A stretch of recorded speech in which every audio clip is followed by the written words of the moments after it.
Hello, friends. Cassandra Joan Butler, Agent 56, here with you for Cosmic Connections. I'm so grateful to my friend Karen for fixing my computer so I can present vis-a-vis this lovely platform of StreamYard and also show you the actual charts. So as we are gathering here tonight, I think people across this country and across the world are kind of holding their breath in anticipation of Milton.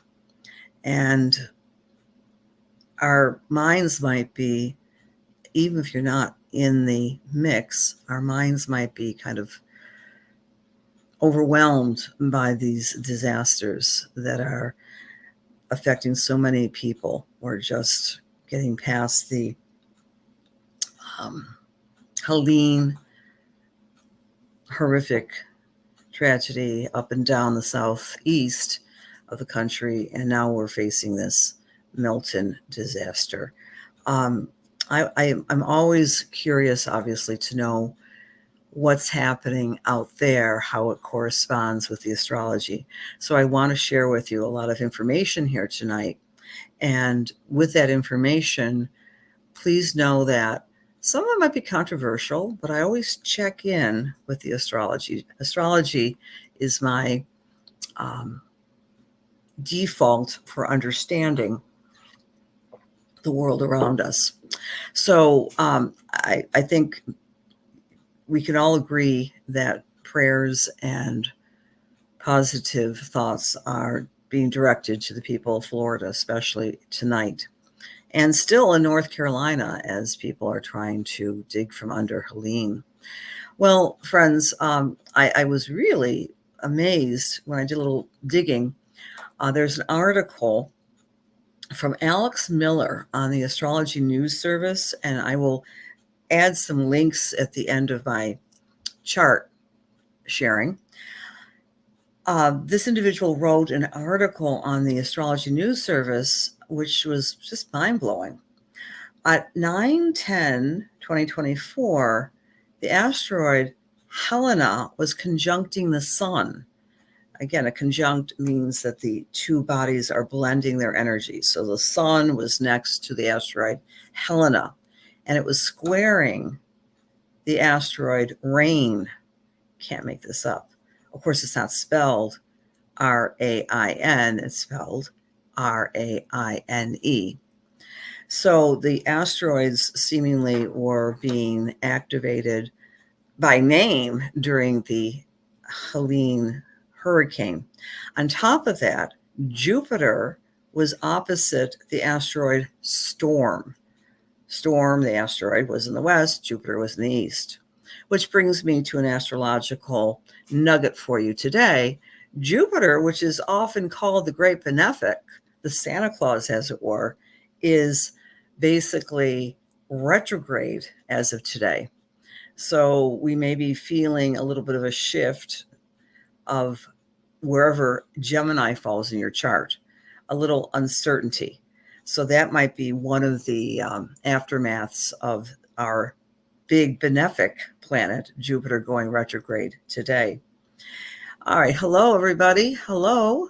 Nice to see you, Janice and Beth and Leslie. Greetings. Hello, Judith and Candy and Mary Ann and Rosalind and Yvonne and Diane and Sherry and John. Good evening. Thanks for being here, and feel free to share if you like. So I thought that was just mind-blowing, and I'll have the link to the Astrology News Service. You can check that out for yourself.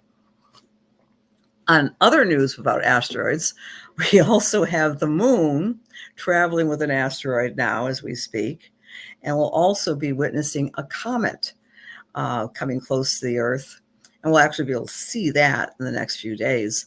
By the way, those two astrological cosmic events I will be presenting in webinar form tomorrow night with my dear friend Patricia Bell through Lilydale.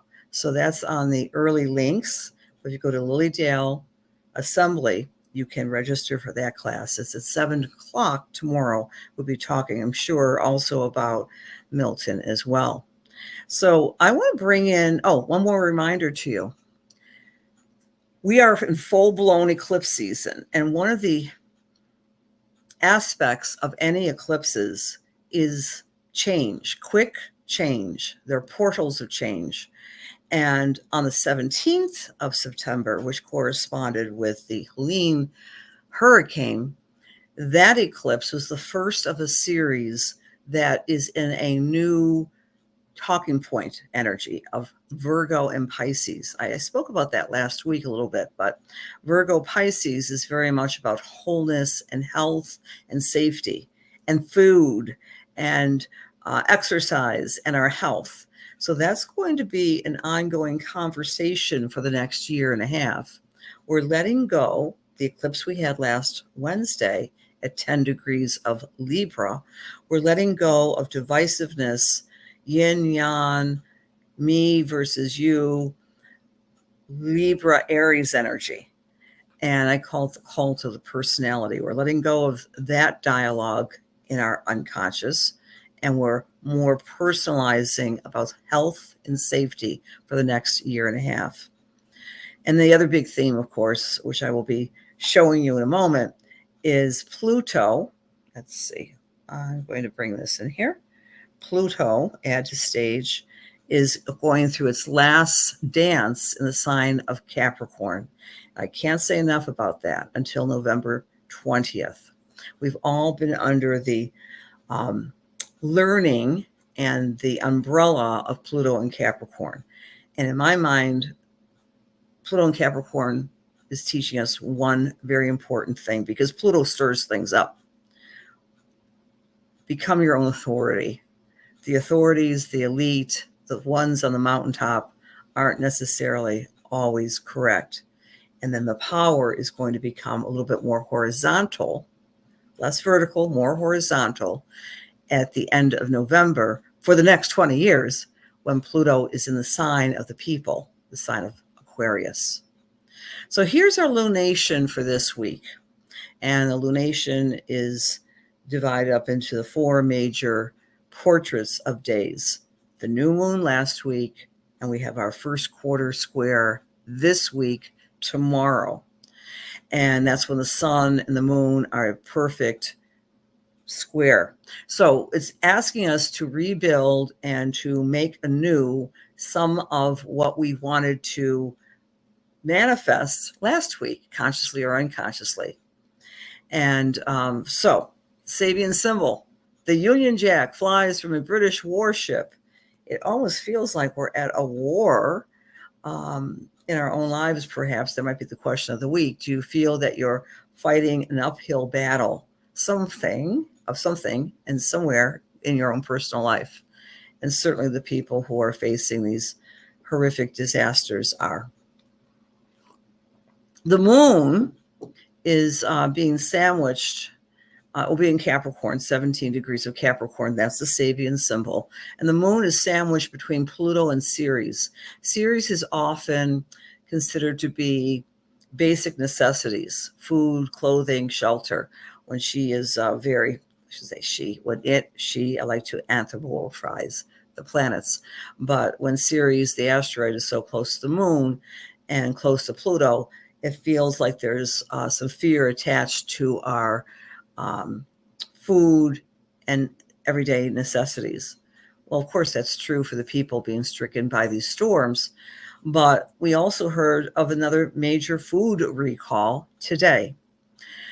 Meanwhile, Black Moon Lilith is squaring Pluto, and that is exact. There's Pluto, power manipulation and control, squaring, forming a tense aspect to Black Moon Lilith, which uncovers information that we don't necessarily want to look at.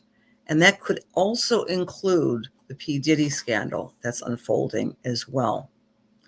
It's tension of behind-the-scene action. Meanwhile, Neptune opposing Vesta. Here's Vesta. This is the spiritual dimension of taking our beliefs and practicing them. Okay, Vesta is the flame of God within us, and Neptune is unconditional love. So that is also very active in this square. Jupiter is retrograding today, and that suggests to us that we have to sit and ponder information, nuggets of information. Jupiter went into the sign of Gemini, which rules the news media. It rules reading and writing and communication and exchanging of ideas. And Jupiter's retrograding today. So it's helping us to kind of slow down our thoughts, hopefully. And that retrograde can also sometimes, because it's in Gemini, feel like a Mercury retrograde, right? So some people were saying to me the other day, wow, is Mercury retrograde? I go, well, it's not retrograding because Mercury rules communication and thinking and computers and cars, but Jupiter is retrograding and it's in the sign that Mercury is connected to, which is Gemini. So we may feel that we can slow down our thinking and reconsider facts and reconsider media, reconsider how we're getting our information from. It might be very, very good for our meditative practices. Meanwhile, the moon is opposite Mars. Man, that feels like attack energy. We might be defensive on many levels. And then we have Black Moon Lilith conjunct Mercury opposite Eris. Eris is the planet or asteroid that represents anger and chaos and difficulty and all sorts of discord. So we're having certainly a lot of discord vis-a-vis these storms. Make no mistake, we're also not only in an eclipse cycle, but we have Neptune. It's hard to see right here, but Saturn, Neptune and Saturn are here, and we have Uranus here, and this is forming what we call a yod. There's this discordant energy with the big planets, the transpersonal planets, that make us feel like a little bit almost woozy with all the events that are going on in our lives. So please be aware that you're in good hands because the universe has your back if you're feeling a little wonky about what's really going on in the outer world. But I like the fact that Jupiter is going retrograde. So that's actually, it's a call to action to reflect on different ideas. And again, I know I'm singing the choir, but Pluto's last act in Capricorn can stir up a lot of fear. The type of visceral fear that we had at the beginning of 2020, remember that time when we were at the dawn of the pandemic?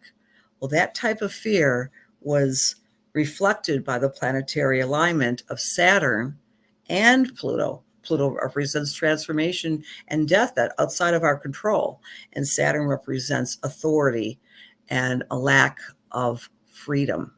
So as we orchestrate this week's energy, I would suggest that we find something very practical to do to rearrange our lives, to work hard on something personal in our own lives, no matter what your circumstances are. Now, the directive is where Capricorn falls in your chart, because that is the lunation. So I'm going to go through all the signs now and tell you where Capricorn is falling in a solar type of chart. So in other words, if you know where Capricorn is, all the better. If you don't, if you're new to this, I'm going to help you. So if you're Aries or Aries rising, you might be wanting to rebuild this week things pertinent to your legacy, pertinent to your career or your reputation. You may be wanting to be very strong in attending to details, considering your leadership abilities, especially in the career. With Taurus or Taurus rising, it's about communicating your beliefs, whether they be spiritual, political, whether they be philosophical, and or maybe planning a trip in the next week or so. Geminis, you're going to really feel that retrograde, I believe. You might be feeling a little tired in the next week or so, but go inside and tap into your inner superpowers. Take a look at your long-term finances. Do whatever you can to slow down and acknowledge what you can do to better yourself. It's a betterment week for the Geminis. For Cancer or Cancer rising, this particular energy is asking you to look into the eyes of your partners and become a better partner, or have a conversation, have a dialogue to create more balance in your partnerships, in your relationships, ideally your one-to-one relationships. With Leo or Leo rising, pay attention to anything having to do with your health and how you are maintaining it, sleeping, eating, and exercising. For Virgo or Virgo rising, this particular energy is activating your sense of play, your sense of joy, and activating the inner child within you. For Libra or Libra rising, it's reminding you this week that there's stuff you got to do within the home. Maybe clean the house out, do some fall cleaning, connect with your family members, plan a party, plan a connection with your beloved family members. For Scorpio or Scorpio rising, a great week to rebuild your timetable, to use time as your friend and clean out the paper clutter or computer clutter, or fix something with your vehicle.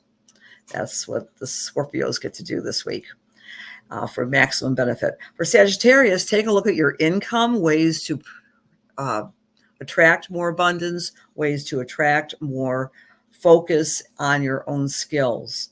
All eyes are on the Capricorn people. This particular lunation is your time to rebuild your charisma, your confidence, and what you want to become. For our Aquarius friends, you may be feeling a little tired this week. You might be wanting to retreat, not be so social, but become a little bit more spiritually in tuned. And Pisces friends, it's all about your friends and socializing throughout this week. Okay, I wanted to share some links with you. All right, so there's that astrologynewsservice.com for the article on the asteroids that are so named for the storms that are going on in the world. Many people are questioning and wondering, and I'm going to say this with complete confidence because it's in the NATO treaties. Humans have the ability to manipulate weather. We really do. Otherwise, it wouldn't be in the NATO agreements. President Lyndon Johnson talked about that back in 1964. He who controls the weather controls the world. Well, there's an organization which keeps an eye to the skies for this type of thing. There's the link, geoengineeringwatch.org. And I have 2 Facebook groups here coming from the entire southwestern area that have been hit by these horrific storms. And this last one is with North Carolina specifically.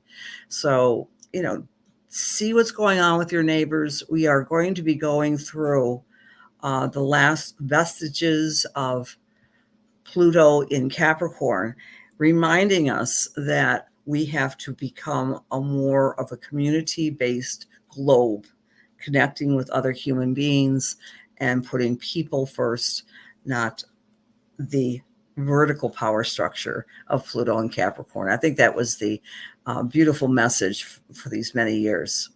All right, so hello everybody. Thanks for being here. Some new faces and some new names, and I appreciate you. When Mars opposes Pluto later this year, I'm going into the bunker. I know, I feel like I want to do that right now, Ryan. Hi, Nadine. Nice to see you guys. Oh, really? Oh, I know Ray Merriman. I know him. Ray Merriman, I know him personally. He's a wonderful, fabulous astrologer who was a broker, and he combines both these skills. That is a great website. Thank you for that, Rhonda. Okay, I know. Finally, Julia. Can you believe that? It took me a month to get this working again. Hi, Barbara from California. Hi, Dawn. Hey, Rhonda. Yes, interesting to say the least. Okay, I agree with you, Miss Rhonda. Let's do some spiritual work, friends. How you do that? You sit back, you relax. I close my eyes, and I select a couple folks to talk to. All right, so dear God, please allow me to serve. Please allow my words be filled with love, light, truth, inspiration, and healing for the highest and best as we align ourselves to the Holy Spirit. Okay. Okay. Oh, Rhonda, I didn't mean to come to you. But Spirit wanted me to give you a reading. Okay, great website. Speaking about great websites, I know I get redundant, but I want to remind you all to please, it's all in the beginning of this webinar.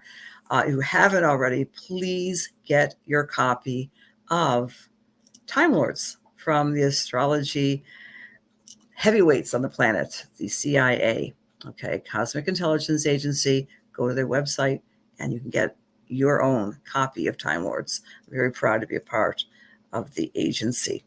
All right, Rhonda, as I'm tuning into your energy, my dear, the first thing I want to say is that I'm going to your solar plexus. I don't know if you're feeling that you're changing your diet or you're avoiding certain foods or something along these lines, but it feels like maybe I'm getting a fluttering in my stomach with you because you've been so invested in some of the catastrophes around us that you're a very sensitive person.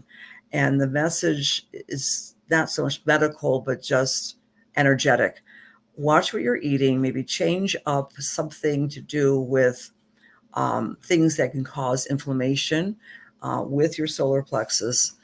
And I'm also getting you spending a little bit more time doing fun activities, whether that means going out and just listening to music as opposed to doing what I call the deep dive. Do I do it for fun? I do the deep dive.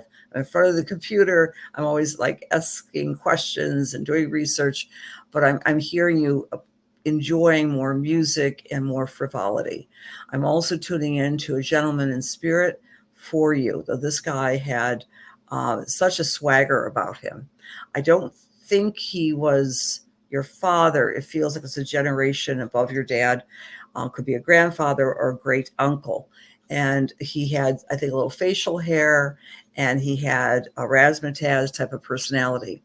And he loved music. He might have played an instrument, Rhonda, but he's also imploring you to just have fun and enjoy life because it's so fleeting. He's not saying your life is so fleeting. He's just giving you that message. But he was a real character. He may have had a walking stick. He may have had a hat, a little facial hair. Let's see if you can identify him. Thank you for being such a loyal listener to Cosmic Connections. Let's do another little message here. And I'm with Dawn Elizabeth. All right, Dawn Elizabeth, as I'm tuning into your energy, I want to sigh a lot. I want you to relax because you've gone through your own storm in your immediate family life for the past 6 months. I feel like you're recovering from a lot of anguish and a lot of difficulty, and you've been kind of retreating a bit and spending a little bit more time by yourself. I don't feel it's grief exactly, but just some anguish and some difficulty in the immediate environment. But, you know, sometimes we go through, everyone does this, we go through periods in our lives when we're on high alert. And so the message I have for you, Dawn Elizabeth, is just relax. Some of the more difficult situations are behind you. And you did everything you can to create more harmony in this situation. So please, no judgment of you. The other thing I want to say to you, Dawn, is that it is a new dawn for you as we get into the new year in 2025. I'm feeling February-ish. You might be starting some new activity that combines a lot of skill sets that you put on the back burner. Things that you've liked to do, but you've been unable to follow through with some of these goals because of you being so much on red alert with the people around you. So this could be teaching a class, taking a class, integrating something new that just gives you joy. And somehow it's related to health whether it be exercise and health or nutrition and health. I'm not sure which it is. Many blessings to you, Dawn, and thanks for being here. All right. All right, dear friends, thank you for being here. And let's direct our prayers and our good wishes to everyone on the planet who are facing life and death situations. There certainly are many humans who are struggling. And you might think, prayers and good wishes, what do they matter? Well, if you believe that we're energetic beings, they certainly do matter. And there I am mimicking the Sabian symbol of last week's solar eclipse in Libra, 10 degrees, of which we had the sun, the moon, and black moon Lilith all together at 10 degrees. And the Sabian symbol was, and that's the issue that we're unfolding before our very eyes. Professor is looking at their students over their glasses. We're all getting a new vision this month, a new vision, looking at things with new eyes. So don't be afraid to open your eyes and get new visions, do your research, etc., etc. Many blessings. We'll see you next week, hopefully. Bye.